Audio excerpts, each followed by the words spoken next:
செல்வந்தன் ஒருவன் விலை உயர்ந்த கண்ணாடி பாத்திரங்களை வாங்கி ஒரு கூடையில் அடுக்கினான்.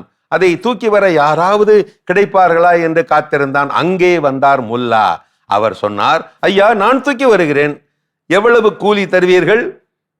அவரோ 2இல் 1 தேர்ந்தெடுக்க சொன்னார்.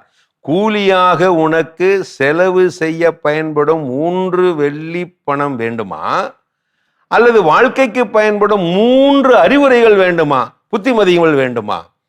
அறிவாளி ஆயிற்றே முல்லா, வெள்ளியையா தேர்ந்தெடுப்பார்? வெள்ளி பணத்தையா தேர்ந்தெடுப்பார்?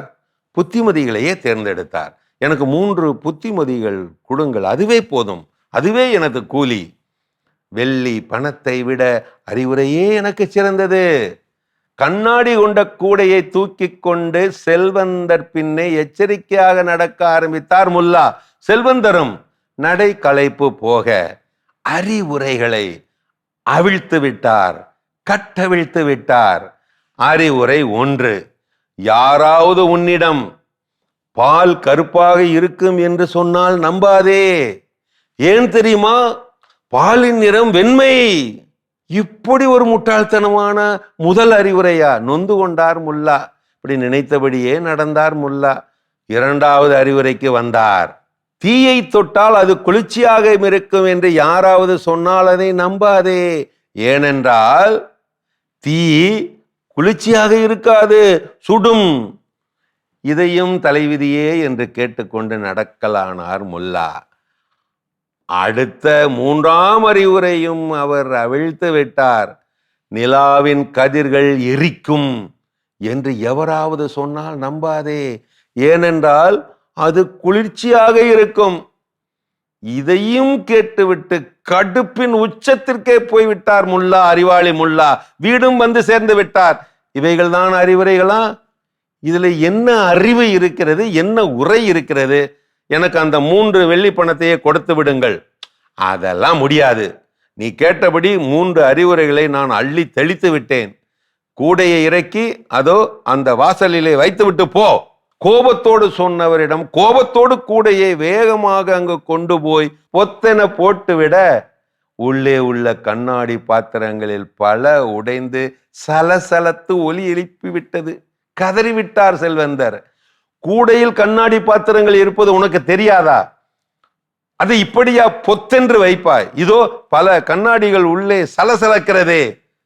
நீங்கள் என்ன சொன்னீர்கள்? வாசலில் இறக்கி வைக்கத்தானே சொன்னீர்கள். மெல்ல மெதுவாக இறக்கி வைக்கவா சொன்னீர்கள்?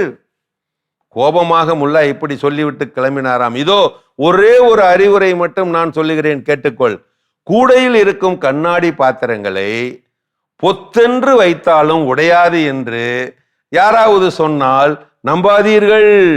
ஏனென்றில் அது உடைந்துவிடும்.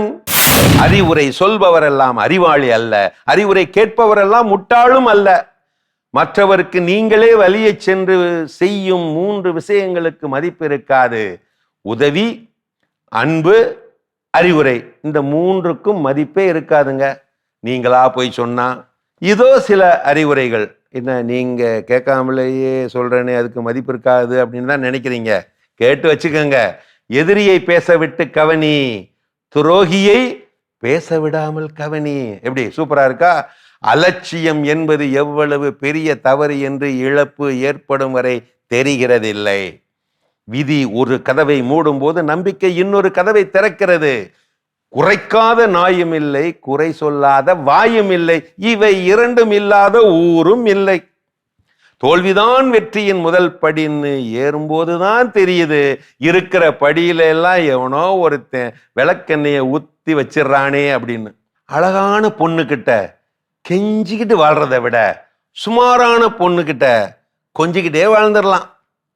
கடைசியா ஒண்ணுங்க, உலகத்தை மாத்தணும்னு நினைச்சா அதை கல்யாணத்துக்கு முன்னாடியே மாத்திருங்க. ஏன்னா கல்யாணத்துக்கு அப்புறம் டிவி சேனலை கூட மாத்த முடியாது.